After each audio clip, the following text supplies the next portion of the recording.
Shalom, salam sejahtera dalam kasih Yesus Kristus untuk kita semua. Selamat malam Bapak Ibu Saudara umat Tuhan dimanapun Anda berada. Terima kasih sudah bergabung bersama kami melalui tayangan rohani di live streaming Cornelius Media. Malam ini merupakan malam keempat dari kebaktian kebangunan rohani Gereja Masehi Advent hari ke-7, Daerah Conference Minahasa bekerja sama dengan Yayasan Cornelius dengan tema Happiness with Jesus. Kami berharap saudara sekalian ada dalam kondisi yang baik dan sehat, dan kami percaya Anda akan menerima berkat Tuhan dengan mengikuti seluruh rangkaian acara rohani ini yang telah kami tayangkan dari malam ke malam.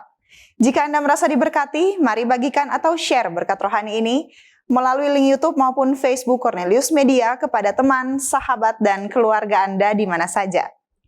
Malam ini kita akan mendengarkan tips dengan judul 4 Rahasia Umur Panjang yang akan dibawakan oleh Bapak John Tendean MPD MPhil selaku Direktur Penerbitan Gereja Masehi Advent hari ke-7 Daerah Conference Minahasa. Kita juga akan diberkati dengan lagu pujian. Bapak Ibu Saudara umat Tuhan, pada malam ini kami memiliki ruang doa khusus bagi Anda yang bergumul maupun memiliki beban berat dan rindu untuk didoakan. Untuk itu Anda dapat menuliskan usulan doa Anda di kolom chat atau komentar yang tertera di Facebook atau YouTube ini. Dan malam ini doa akan dibawakan oleh hamba Tuhan Pendeta Jeffy Muaya KVM. Pembahasan firman Tuhan pada malam ini akan disampaikan oleh Pendeta Edwin Lumawir. Mari kita ikuti KKR ini dengan menyanyi lagu buka yang dipandu oleh Praise Team dan akan dibuka dengan doa oleh Ibu Leni Supit.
Mari kita berdoa. Ya Tuhan Allah Bapa kami yang bertahta di dalam kerajaan surga, terpujilah Engkau Tuhan, Allah yang pengasih. Terima kasih untuk kebaikan Tuhan yang boleh kami rasakan di dalam kehidupan kami. Pada malam hari ini, di malam keempat rangkaian acara kebaktian kebangunan rohani Happiness with Jesus yang diselenggarakan oleh Gereja Masehi Advent hari ke-7 Daerah Conference Minahasa bekerja sama dengan Yayasan Cornelius. Kami datang kepadamu, kami memohon kiranya Engkau akan memimpin acara ini hingga boleh berjalan dengan baik. Berdoa untuk semua yang akan mengambil bagian dalam acara ini, Tuhan kiranya akan memberkati, lebih khusus kepada pembicara yang akan membawakan pekabaran firman Tuhan malam ini. Tuhan kiranya akan menolong, memberkati agar pendeta Raul Raranta boleh membawakan pekabaran firman Tuhan dengan baik, boleh dimengerti, dan boleh menguatkan iman kami semua yang boleh mengikuti acara ini. Kami percaya bahwa berkat Tuhan dan perlindungan Tuhan akan menjadi bagian kami semua, dan acara ini boleh terlaksanakan dengan baik. Terima kasih Tuhan, ampuni segala dosa kami berdoa dalam nama Tuhan Yesus, Juru Selamat kami. Amin. Salam sejahtera untuk kita semua. Shalom. Malam ini kita akan membahas 4 tips rahasia umur panjang. Setiap manusia memiliki kerinduan yang luar biasa agar setiap manusia memiliki umur yang panjang. Karena umur yang panjang itu akan lebih indah dan luar biasa. Namun umur panjang juga ditentukan oleh genetika, ada 30% ditentukan oleh genetika dan 60% ditentukan oleh gaya hidup. Dalam majalah National Geographic dia katakan 3 tempat di dunia di mana ditemukan orang berumur panjang, yaitu Pulau Sardinia, Italia, dan Pulau Okinawa, Jepang, dan yang ketiga Loma Linda, Amerika. Di tempat-tempat ini orang tidak saja mencapai usia di atas 10 tahun, tetapi juga mereka tetap sehat dan fit pada masa tua. Apa rahasia yang mereka miliki di penduduk Sardinia dan Pulau Okinawa dan daerah Loma Linda? Mari kita lihat yang pertama di Pulau Sardinia, yaitu Italia, di mana orang hidup dengan sedikit stres. Banyak perhatian diberikan kepada keluarga, merupakan sosialisasi yang sangat efektif. Di Pulau Sardinia, Italia, penduduk duduk bersama di meja makan, ramai-ramai bersama. Generasi dan ketiga merupakan hal yang biasa.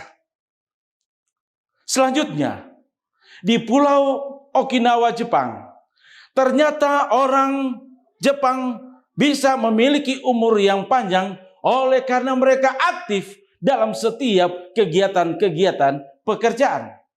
Di sana setiap hari orang baik maupun orang tua, orang muda mempunyai tujuan yang jelas dalam hidup mereka. Luar biasa. Mengapa mereka boleh umur panjang? Oleh karena mereka memiliki suatu tujuan yang jelas di dalam hidup mereka. Dan yang ketiga, mari kita lihat orang-orang yang ada di Loma Linda.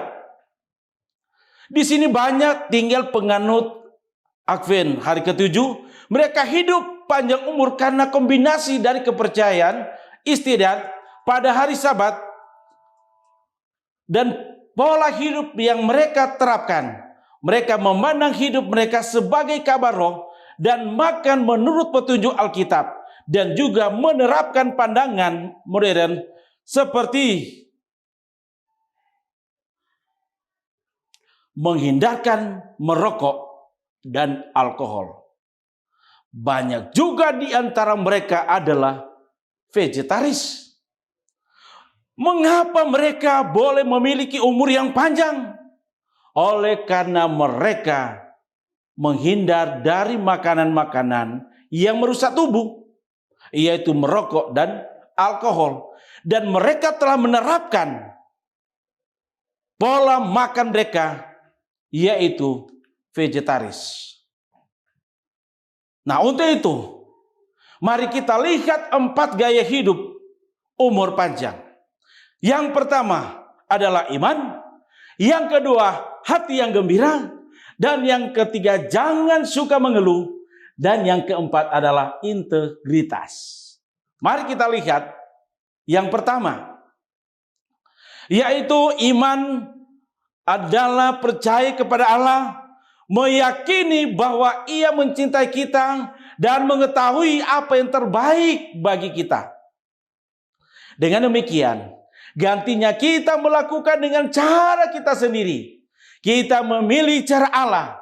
Gantinya ketidaktahuan kita menerima kebijaksanaannya sebagai pengganti kelemahan kita. Kekuatannya sebagai pengganti kebejatan kita.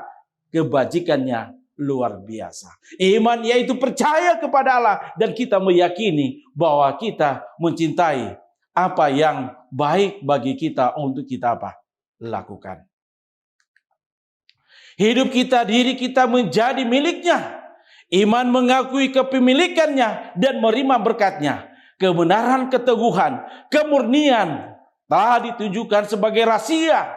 Dan hidup yang sukses adalah iman yang menempatkan kita di dalam prinsip ini. Jadi orang yang beriman adalah orang yang selalu optimis. Orang yang optimis ada selalu cenderung melihat segala sesuatu dari sudut pandang yang positif.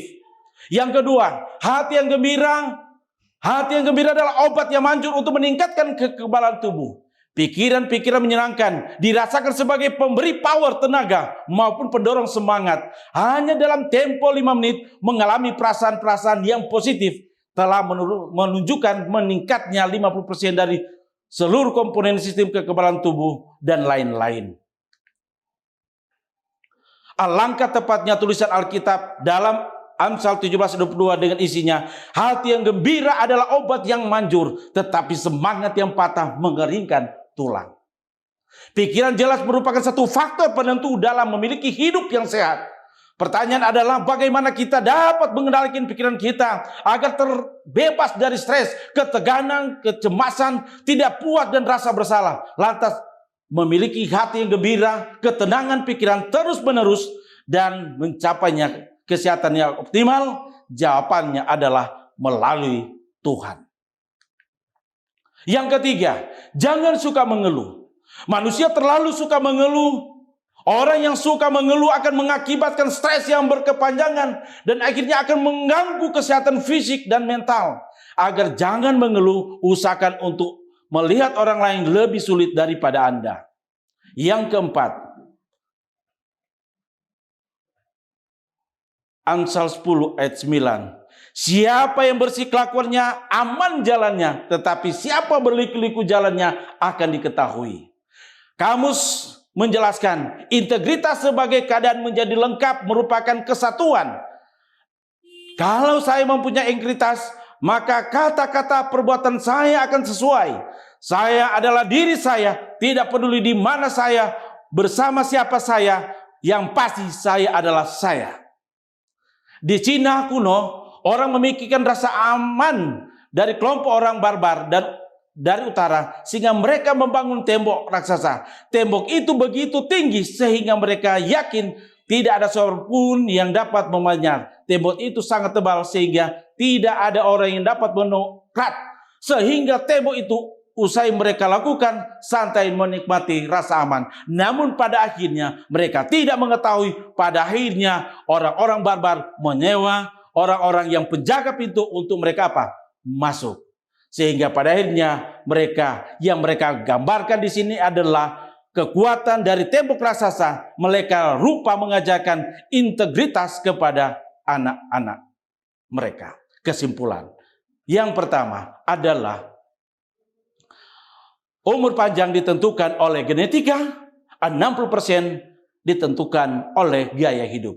Mari kita usahakan untuk selalu memiliki gaya hidup yang selalu membawa ke arah yang menambah panjang umur, yaitu iman, hati yang selalu gembira, jangan selalu mengeluh, memiliki integritas. Saya yakin dan percaya kita semua pemirsa yang ada tentunya akan mendapatkan kekuatan yang baru. Kita merindukan agar supaya kita boleh memiliki kuasa umur yang panjang menjadi bagian kita. Tuhan memberkati kita semua malam ini dalam nama Yesus. Amin.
Mari kita berdoa.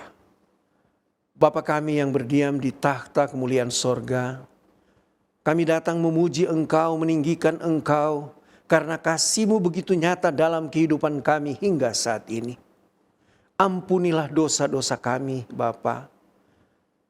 Dan kami sangat bersyukur karena kami boleh bersama-sama di dalam kebaktian kebangunan rohani, kerjasama Yayasan Cornelius dan Gereja Masih Advent Hari ke-7 Daerah Conference Minahasa. Mendoakan hamba Tuhan, Pendeta Edwin Lumawir, yang akan membawakan firman-Mu. Kiranya urapan sorga menjadi bagiannya, sehingga firman yang dibawakan dapat menjadi kekuatan kepada kami semua, menjadi kemuliaan bagi nama Tuhan. Kepada saudara-saudara kami yang bergumul dengan kehidupan mereka, kiranya Tuhan datang melawat mereka, Tuhan datang menolong mereka, Tuhan datang menjadi solusi bagi mereka. Terima kasih karena Engkau mau dengarkan permohonan kami, dan terima kasih Engkau mau menjawab sesuai dengan kemurahan-Mu. Karena kami sudah berdoa hanya di dalam nama Tuhan Yesus yang telah menjadi penebus dan juru selamat kami yang hidup. Haleluya.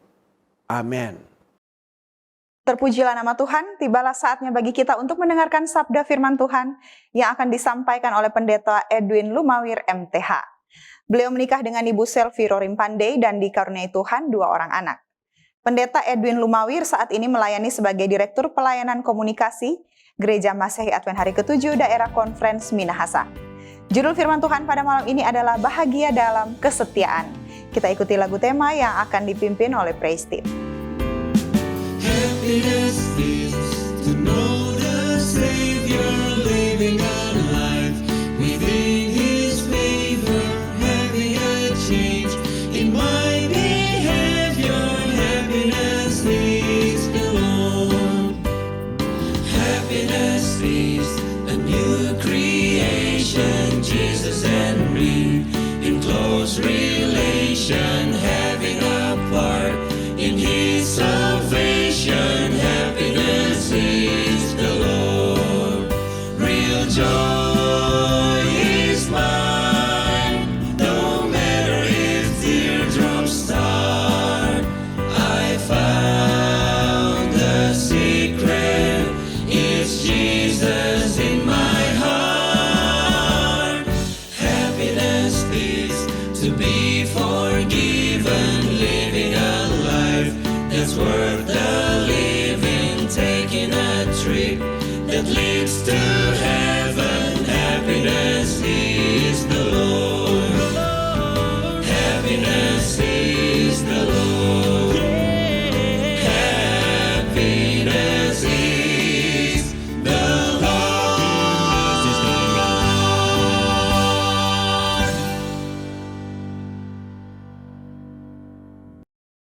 Salam sejahtera dalam kasih Yesus Kristus, Shalom.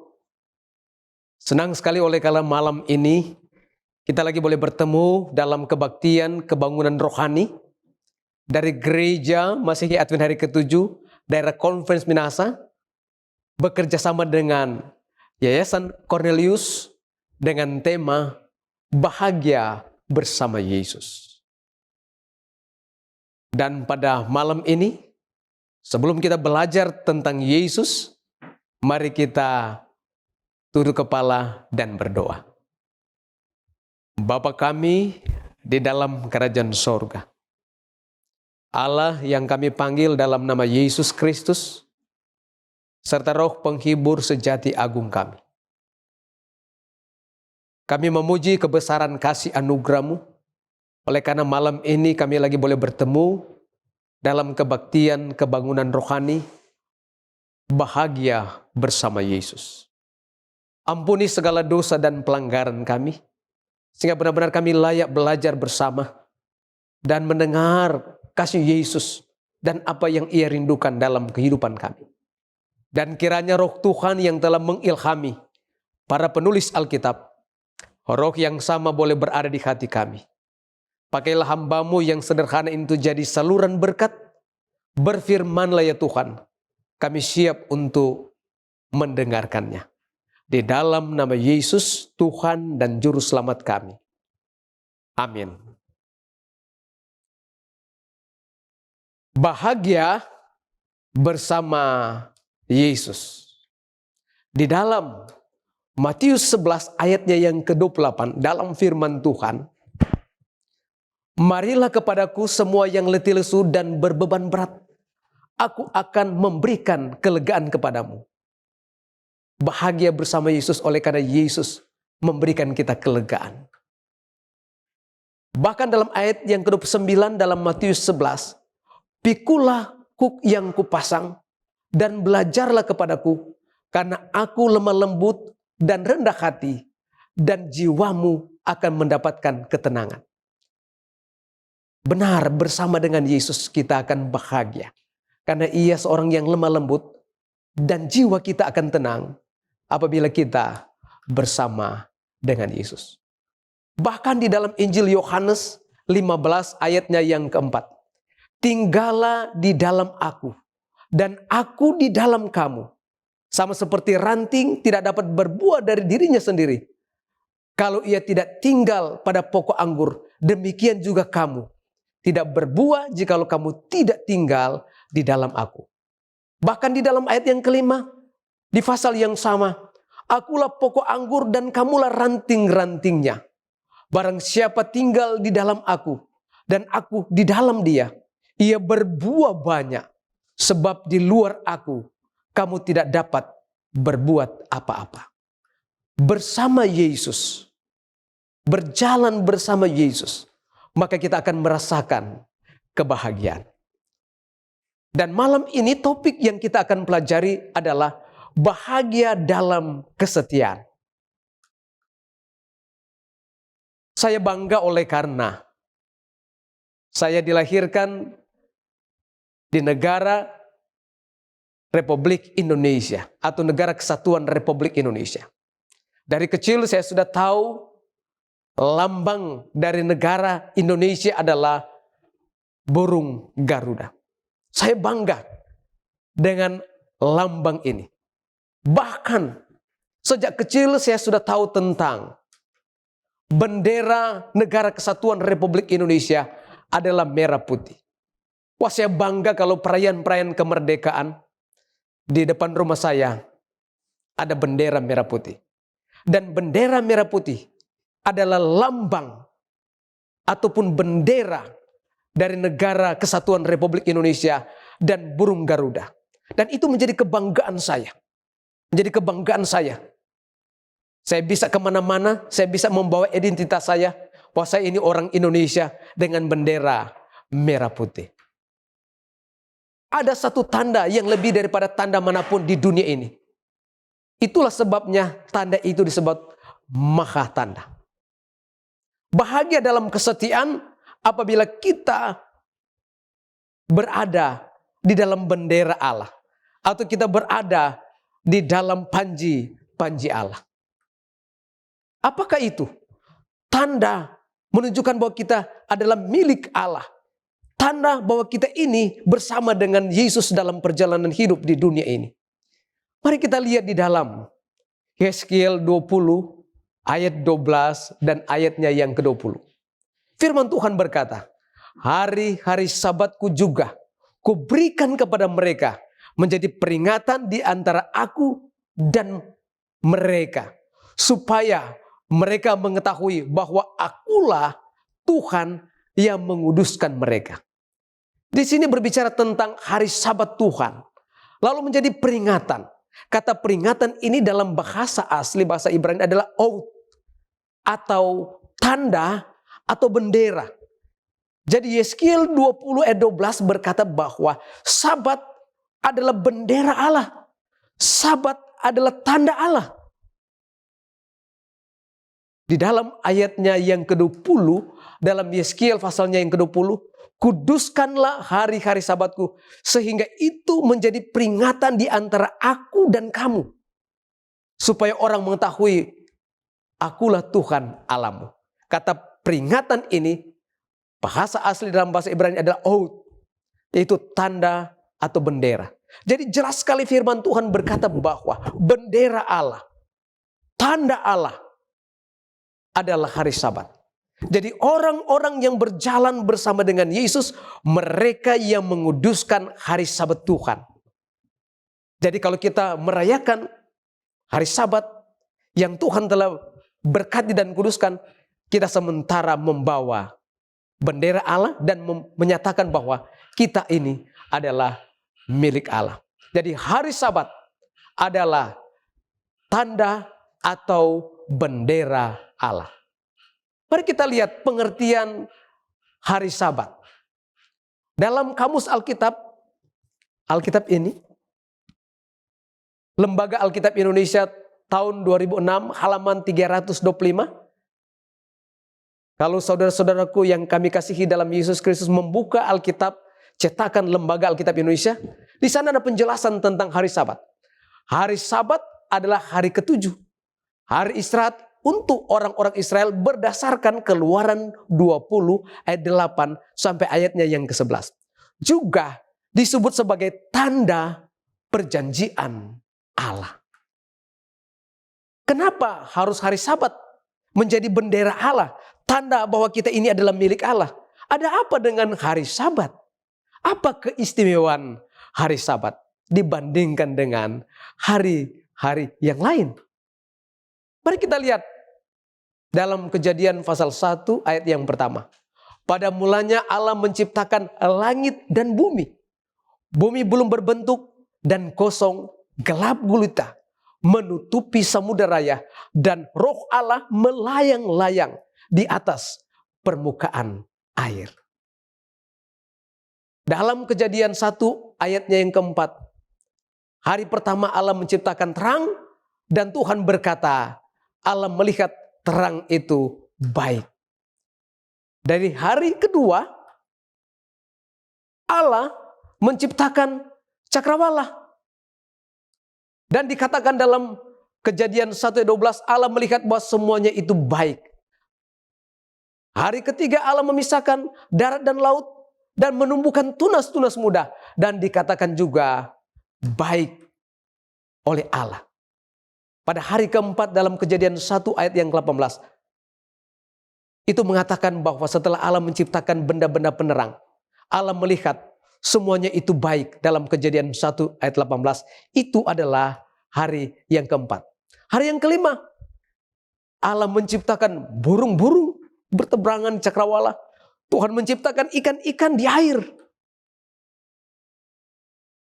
Binatang di darat dalam Kejadian 1 ayat 25. Dan Allah berkata, semua itu baik. Dan dalam Kejadian 1 ayat 31. Setelah Allah menyelesaikan penciptaan di hari yang ke-6. Maka Allah melihat segala yang dijadikannya. Sungguh amat baik. Kejadian 2 ayat 1 sampai 3. Demikianlah diselesaikan langit dan bumi. Ketika Allah melihat hari ketujuh telah menyelesaikan pekerjaannya. Yang dibuatnya itu. Berhentilah ia pada hari ketujuh. Dari segala pekerjaan yang telah dibuatnya itu. Ayat yang ketiga. Lalu Allah memberkati hari ketujuh itu. Mengkuduskannya. Karena pada hari itulah ia berhenti dari segala pekerjaan penciptaan yang telah dibuatnya itu. Hari pertama amat baik. Sampai hari yang kelima. Hari yang keenam sungguh amat baik. Tapi pada hari ketujuh Allah berhenti dari segala pekerjaan. Dan Allah memberkati dan mengkuduskannya. Di dalam Keluaran 20 ayat 8 sampai 11. Ingat dan kuduskanlah hari Sabat. 6 hari lamanya engkau akan bekerja dan melakukan segala pekerjaanmu. Tetapi pada hari ketujuh adalah hari Sabat Tuhan Allahmu. Maka janganlah melakukan sesuatu pekerjaan. Engkau atau anakmu laki-laki, atau anakmu perempuan, atau hambamu laki-laki, atau hambamu perempuan, atau hewanmu, atau orang asing yang diam di tempat kediaman. Saudara-saudara yang kami kasihi dalam Yesus Kristus. Hari Sabat adalah hari yang ketujuh. Kenapa kita merayakannya. Karena itu adalah bendera Allah dalam Yeskiel pasal 20. Karena Allah telah berhenti memberkati dan mengkuduskannya. Apa yang dikatakan hari Sabat itu hanya untuk orang Yahudi saja? Banyak kita mendengar kalimat-kalimat seperti ini, bahwa hari Sabat itu hanya untuk orang Yahudi saja. Apakah benar hari Sabat itu hanya untuk orang Yahudi atau orang Israel? Jelas sekali Yesus berkata di dalam Markus 2 ayat 27. Di dalam firman Tuhan, Bapak Ibu sekalian, boleh baca itu. Firman Tuhan berkata dalam Markus 2 ayat 27. Lalu kata Yesus kepada mereka, hari Sabatku diadakan untuk manusia, dan bukan manusia untuk hari Sabat. Jadi hari Sabat Allah berhenti memberkati dan mengkuduskannya, dan dia berikan itu kepada manusia. Dan pada waktu itu orang Yahudi dan orang Israel belum ada. Setiap orang, setiap manusia yang dilahirkan di atas dunia ini harus merayakan hari Sabat. Hari Sabat diadakan untuk semua manusia, bukan hanya untuk satu golongan atau suku tertentu, karena semua manusia. Munculnya penyucian hari Sabat bukan nanti pada zaman bangsa Israel atau agama Yahudi. Itu dibuat sendiri oleh Allah sejak zaman permulaan dunia ini, yang kita sudah pelajari dalam Kejadian pasal 1 dan Kejadian pasalnya yang kedua. Mengapa Allah berhak untuk memerintah, dan mengapa Allah layak untuk disembah, lebih khusus dalam menyembah Tuhan di hari Sabat, hari ke-7 yang dikuduskan Allah dan diberkati oleh Allah. Wahyu 14 ayat 11. Ya Tuhan dan Allah kami, Engkau layak menerima puji-pujian dan hormat dan kuasa. Sebab Engkau telah menciptakan segala sesuatu. Oleh karena kehendak-Mu semuanya itu ada dan diciptakan. Kenapa kita harus menyembah Tuhan? Kenapa kita harus mendengar perintah Tuhan? Karena Tuhanlah yang telah menciptakan saya dan saudara. Nenek moyang kita Adam dan Hawa ada oleh karena kuasa Allah. Sehingga kita perlu menyembah Allah. Dan menyembah Allah pada hari yang ke-7. Karena itu adalah tanda atau bendera Allah bagi orang-orang yang mau berjalan dan bergabung dengan Allah di dunia, bahkan sampai dalam kerajaan surga. Salah satu alasan mengapa Allah berhak memerintah dan disembah, karena Dia adalah Sang Pencipta. Pekabaran malaikat pertama berisi semua seruan untuk menyembah Sang Pencipta, seperti ayat yang kita sudah bacakan tadi. Dan ia berseru dengan suara nyaring, takutlah akan Allah dan muliakanlah Dia, karena Dia telah menciptakan saya dan saudara. Kenapa kita harus sembah Dia? Karena Ia telah menjadikan langit, bumi, dan laut, bahkan semua mata air. Apakah satu tanda itu penting? Apakah tanda itu penting? Keluaran 20 ayat 10. Tetapi hari ke-7 adalah hari Sabat Tuhan Allahmu. Penting. Kenapa? Karena tanda atau bendera Allah, yaitu hari Sabat hari ke-7, adalah karena itu Sabat Tuhan Allah. Hari apakah hari Sabat itu? Banyak orang yang bertanya. Dalam Keluaran 20 ayat 10, hari Sabat adalah hari yang ke-7. Dalam Lukas 23 ayat 54 dikatakan bahwa Yesus disalibkan pada hari persiapan. Dalam Lukas 23 ayat 56 bagian B, Yesus di dalam kubur pada hari Sabat, pengikut-pengikutnya beristirahat. Dan di dalam Lukas 24 ayat 1 sampai 6, saudara-saudaraku boleh baca di rumah, dalam Matius 28 ayat 1 sampai 10, Markus 16 ayat 1 sampai 8, bahkan Yohanes 20 ayat 1 sampai ayat yang ke-10. Pada hari pertama, Yesus bangkit dari kematian. Dalam Kamus Alkitab, Lembaga Alkitab Indonesia 2006 halaman 318. Hari persiapan adalah hari sebelum hari Sabat. Jadi hari Jumat di mana persiapan untuk Sabat dalam Matius 27 ayat 62 atau Paskah dalam Yohanes 19 ayat yang ke-14 sudah mulai. Jadi jelas sekali. Hari Jumat Yesus mati, hari Minggu Yesus bangkit, berarti di antara Jumat dan hari Minggu adalah hari yang ke-7. Di mana Allah telah berkati. Hari Sabat adalah hari ke-7 dan hari Sabat itu di Indonesia adalah hari Sabtu. Saya senang oleh karena saya boleh menginformasikan dalam Alkitab bahasa Malaysia, Keluaran 28, perhatikanlah hari Sabtu dan kuduskanlah hari itu. Jelas sekali mereka menggunakan hari Sabtu. Apakah tidak mungkin bahwa hari Sabat ini bukan lagi hari ke-7 kalau di Indonesia hari Sabtu? Atau sudah bergeser pada hari-hari yang lain? Bukankah pernah terjadi perubahan-perubahan kalender yang pernah ada di dunia ini? Dan saudara, mari kita pastikan. Menurut siklus mingguan tidak pernah berubah. Royal Naval Observation dari Amerika Serikat, stasiun pelacak Goldstone, mereka memberikan informasi siklus mingguan itu bersifat tetap. Bahkan orang-orang Yahudi adalah pemelihara hari Sabat yang tepat sepanjang masa. Selama 4.000 tahun mereka telah memelihara hari Sabtu sebagai hari Sabat yang benar hingga hari ini. Saudara-saudara yang kami kasihi dalam Yesus Kristus, saudara-saudara yang diberkati oleh Tuhan, jelas sekali orang Yahudi telah memelihara hari Sabat atau hari Sabtu 4.000 tahun. Bahkan ilmu pengetahuan mengatakan bahwa tidak ada perubahan siklus mingguan. Kapan hari Sabat dimulai dan kapan hari Sabat itu berakhir dalam perayaan pada hari yang ke-7 itu? Dalam Imamat 23 ayat 32, saudara-saudara, jelas sekali kapan kita mulai dan berakhir. Kita lihat bunyi ayat ini. Itu harus menjadi suatu Sabat, hari perhentian penuh bagimu. Dan kamu harus merendahkan diri dan berpuasa. Mulai pada malam tanggal 39 bulan itu, dari matahari terbenam sampai matahari terbenam, kamu harus merayakan hari Sabatmu. Firman Tuhan begitu jelas. Memulai hari Sabat adalah di saat matahari terbenam di hari Jumat. Dan berakhir pada hari yang ke-7 atau hari Sabtu pada waktu matahari terbenam. Alamlah yang membuka dan mengakhiri hari Sabat melalui masuknya matahari.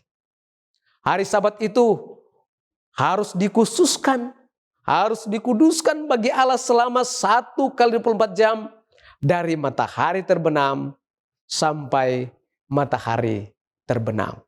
1 kali 24 jam.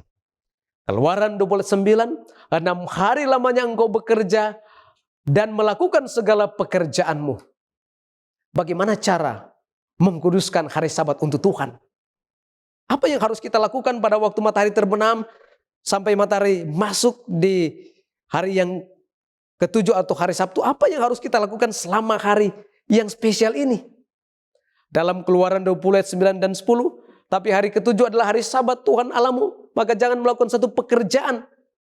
Jadi kita tidak boleh melakukan pekerjaan. Itu anak kita laki-laki, anak kita perempuan, hambamu perempuan, hambamu laki-laki, semua orang yang ada di kediaman kita. Kita tidak boleh melakukan pekerjaan di hari Sabtu dari matahari terbenam sampai matahari terbenam. Yesaya 58 ayat 13, Nabi ini menjelaskan lebih jauh apa yang harus kita lakukan pada hari Sabat. Apabila engkau tidak menginjak-injak hukum Sabat dan tidak melakukan urusanmu pada hari kudusku, apabila engkau tidak menyebut hari Sabat hari kenikmatan dan hari kudus Tuhan hari yang mulia, apabila engkau menghormatinya dengan tidak menjalankan segala acaramu dan dengan tidak mengurus urusanmu atau berkata omong kosong. Oh puji Tuhan. Nabi Yesaya mengatakan apa yang harus kita lakukan pada hari Sabat, yaitu kita harus memuliakan Tuhan, menghormatinya, tidak melakukan urusan-urusan pribadi dengan berkata-kata omong kosong. Dan itu akan menjadi hari yang penuh berkat apabila kita mengikuti metode firman dalam merayakan hari Sabat sebagai bendera atau tanda Allah. Keluaran 16 ayat 23, lalu berkata Musa kepada mereka, inilah yang dimaksudkan Tuhan. Besok adalah hari perhentian penuh, Sabat yang kudus bagi Tuhan. Maka roti yang perlu kamu bakar, bakarlah, dan apa yang kamu perlu masak, masaklah, dan segala kelebihannya biarlah di tempatnya untuk disimpan sampai pagi. Oh, firman Tuhan juga berkata bahwa di zaman Israel, Tuhan berkata, tidak ada boleh orang memasak pada hari Sabat. Harus semuanya dipersiapkan pada hari Jumat. Hari persiapan. Sehingga pada hari Sabat kita merayakan dengan sungguh-sungguh, tanpa memikirkan masak. Karena sudah dimasak pada hari persiapan atau hari Jumat. Hal-hal yang boleh dilakukan pada hari Sabat. Yesus juga memberikan teladan 2000 tahun yang lalu. Apa yang telah dibuat oleh Yesus di saat merayakan hari Sabat sebagai bendera atau tanda Allah. Dalam Lukas 4 ayat 16, ia masuk ke rumah ibadat. Jadi kita perlu ke gereja pada hari Sabat untuk beribadah. Bahkan Yesus melakukan kebajikan, menyembuhkan orang sakit pada hari Sabat, menolong orang yang perlu pertolongan pada hari Sabat. Banyak yang berkata, tidak masalah hari apa, asal berbakti kepada Allah. Bukankah semua hari itu sama saja? Saya sudah pernah mendengar juga penjelasan dan kalimat-kalimat seperti ini. Saudara-saudara, kita bisa berbakti pada hari Jumat, hari Sabtu, hari Minggu, Senin, atau hari apa saja. Kita boleh beribadah, ibadah pagi, ibadah siang, ibadah malam. Kita boleh. Benar saudara, benar demikian. Kita boleh melakukan itu. Alkitab mengatakan, tapi hari ketujuh adalah hari Sabat Tuhan Allahmu. Kita boleh beribadah, ibadah ibu-ibu, ibadah bapak-bapak di hari Minggu, Senin. Tetapi kita tidak boleh melewatkan masuk matahari sampai masuk matahari pada hari yang ketujuh, hari Sabtu. Karena itu adalah kita mau menyembah Allah. Karena kita akan merasakan kebahagiaan bersama dalam kehidupan yang setia kepada Allah, yaitu melakukan apa yang Tuhan perintahkan. 3 hal yang dilakukan Yesus pada hari ketujuh. Ia berhenti pada hari ketujuh. Ia memberkati dan ia mengkuduskannya. Penting sekali. Kenapa kita harus merayakan hari Sabtu, khususnya di Indonesia. Mungkin di negara yang lain, kalau di tempat-tempat yang lain dikatakan Saturday. Kalau di negara yang lain, Sabato. Ada yang menganggap bahwa hari Sabat itu sudah dipalangkan, disalib. Jadi tidak perlu lagi dikhususkan atau dikuduskan. Sekarang ini, benarkah demikian? Sabat Allah itu kekal. Di Eden dalam Kejadian 2 ayat 1-3. Zaman bangsa Israel pada waktu mereka keluar dari Mesir 1445 before Christ, dicatat dalam Keluaran 20 ayat 3-17. Pada zaman Yesus, Yesus beribadah pada hari Sabtu pada waktu ia tinggal di Timur Tengah di Israel. Ini dicatat dalam Lukas 4 ayat 16, Markus 1 ayat 21, Matius 24 ayat 20. Di zaman rasul-rasul, Paulus diperkirakan pada tahun 44 sampai 47 Masehi. Kisah 13, kisah 17, kisah 18, dia selalu beribadah pada hari Sabat atau hari Sabtu. Sekarang dalam Ibrani 4 ayat 9 sampai 11, hari ini masih tersedia bagi kita. Hari perhentian, hari ketujuh. Bahkan dikatakan dalam Yesaya 66 ayat 22 dan 23, di dunia baru pun kita akan tetap merayakan hari Sabat. Jadi hari Sabat itu dibuat sebelum manusia jatuh dalam dosa dalam Kejadian 2. Dan hari Sabat itu akan tetap dirayakan sampai dunia baru. Wah, senang sekali kami boleh membagikan kebenaran Allah. Agar benar-benar saudara-saudara yang diberkati oleh Tuhan akan lebih tahu dan lebih jelas tentang apa yang harus dilakukan sebagai milik Kristus. Yaitu kita harus memegang bendera Allah, tanda Allah, yaitu dengan merayakan hari Sabat dengan sungguh-sungguh. Ada berkat apa kalau kita memelihara hari Sabat? Yesaya 58 ayat 13. apabila engkau tidak menginjak-injak hukum Sabat dan tidak melakukan urusanmu pada hari kudusku, apabila engkau menyebut hari Sabat hari kenikmatan, hari kudus Tuhan, hari yang mulia, apabila engkau menghormati dan tidak menjalankan segala acaramu dan tidak mengurus urusanmu atau berkata omong kosong. Ayat yang ke-14, maka engkau akan bersenang-senang karena Tuhan, dan aku akan membuat engkau melintasi puncak bukit-bukit di bumi dengan kendaraan kemenangan. Aku akan memberikan makan engkau dari milik pusaka Yakub, bapa leluhurmu, sebab mulut Tuhanlah yang mengatakannya.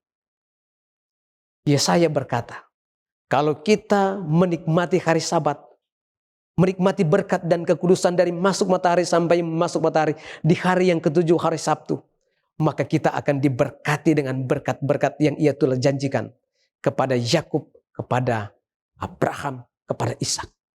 Yesaya 56 ayat 1. Beginilah firman Tuhan, taatilah hukum dan tegakkanlah keadilan. Sebab sebentar lagi akan datang keselamatan yang daripadaku dan keadilanku akan dinyatakan. Firman Tuhan begitu jelas berkata bahwa apabila kita menaati perintah Allah, lebih khusus berbicara tentang hari Sabat hari ke-7 pada malam ini, maka keselamatan dan keadilan akan Tuhan berikan dalam kehidupan kita. Berbahagialah orang yang melakukannya dan anak manusia yang berpegang kepadanya, memelihara hari Sabat dan tidak menajiskannya, dan yang menahan diri dari setiap perbuatan kejahatan. Yesaya 56 ayat yang kedua.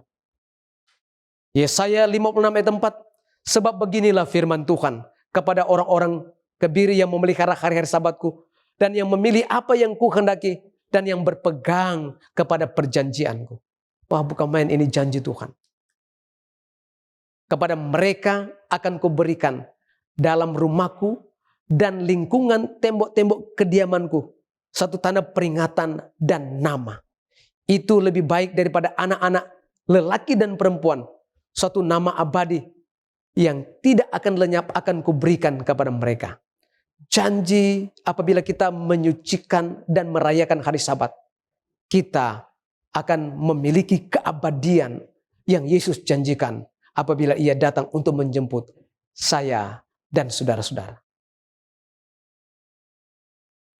Saudara-saudara, ada begitu banyak janji firman Tuhan. Ibrani 4 ayat 9 sampai 11. Jadi masih tersedia suatu hari perhentian, hari yang ke-7 bagi umat Allah. Sebab barang siapa telah masuk ke tempat perhentiannya, Ia sendiri telah berhenti dari segala pekerjaan, sama seperti Allah berhenti dari pekerjaannya. Ayat 14 atau ayat yang ke-11. Karena itu, baiklah kita berusaha untuk masuk ke dalam perhentian itu, supaya jangan seorang pun jatuh karena mengikuti contoh ketidaktaatan itu. Saudara-saudara, belajar dari pengalaman. Orang Israel dalam Yeskiel 22 ayat 26, mereka melanggar dan memperkosa hukum Allah, dan di dalamnya adalah hari Sabat, dan mereka dihukum oleh Allah. Dalam Yesaya 5 ayat 20, celakalah mereka yang menyebutkan kejahatan itu baik dan kebaikan itu jahat, yang mengubah kegelapan menjadi terang dan terang menjadi kegelapan, yang mengubah pahit menjadi manis dan manis menjadi pahit. Celaka orang yang mengatakan sesuatu yang salah mau dibenarkan. Markus 7 ayat yang ke-7. Percuma mereka beribadah kepadaku, sedangkan ajaran yang mereka ajarkan ialah perintah manusia. Perintah Allah kamu abaikan untuk berpegang pada adat istiadat manusia. Yesus berkata pula, sungguh pandai kamu mengesampingkan perintah Allah, supaya kamu dapat memelihara adat istiadat sendiri. Jelas sekali Yesus berkata bahwa banyak orang lebih memilih perintah manusia dari perintah Allah.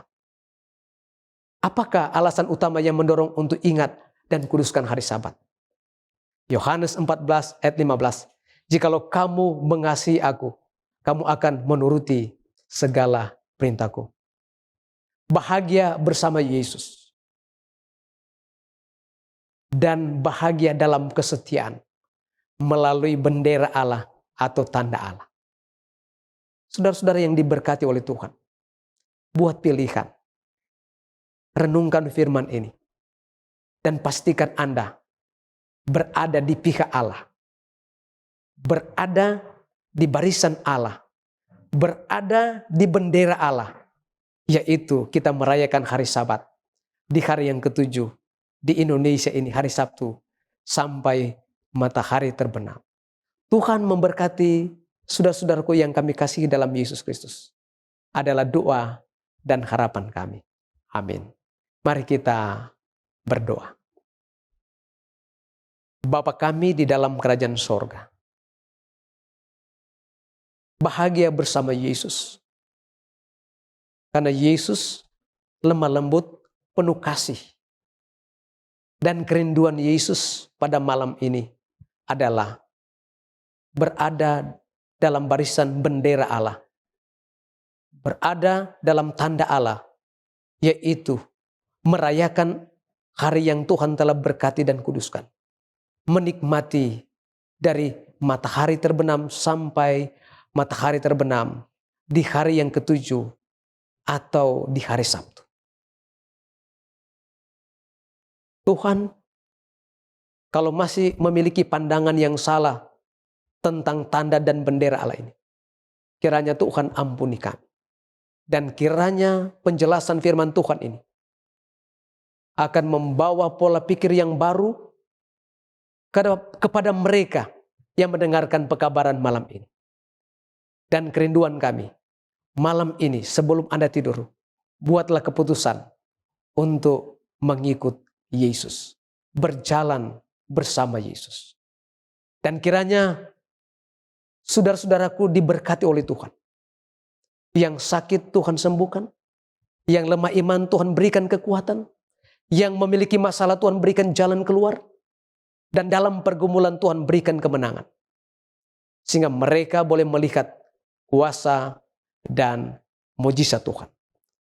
Diberkati terus Yayasan Cornelius dalam pelayanan kebaktian kebangunan rohani. Agar benar-benar itu boleh jadi berkat bagi banyak orang. Karena kami berdoa menyambut berkat dan janji Tuhan. Di dalam nama Yesus yang adalah Tuhan dan Juru Selamat kami. Amin. Puji Tuhan atas sabda firman Tuhan yang boleh kita dengarkan. Puji Tuhan karena rangkaian acara kita pada malam hari ini boleh terlaksana dengan baik. Kiranya berkat Tuhan tetap menjadi bagian kita semua, terlebih khusus saudara yang telah mengikuti acara ini. Kami tetap mengundang Anda sekalian untuk kembali bergabung bersama kami pada besok malam pukul 19.00 waktu Indonesia Tengah melalui live streaming di kanal YouTube atau lewat link Facebook Cornelius Media. Pembahasan firman Tuhan pada besok malam berjudul Bahagia dalam Ketulusan yang akan disampaikan oleh Pendeta Martinus Roring MPH Emin.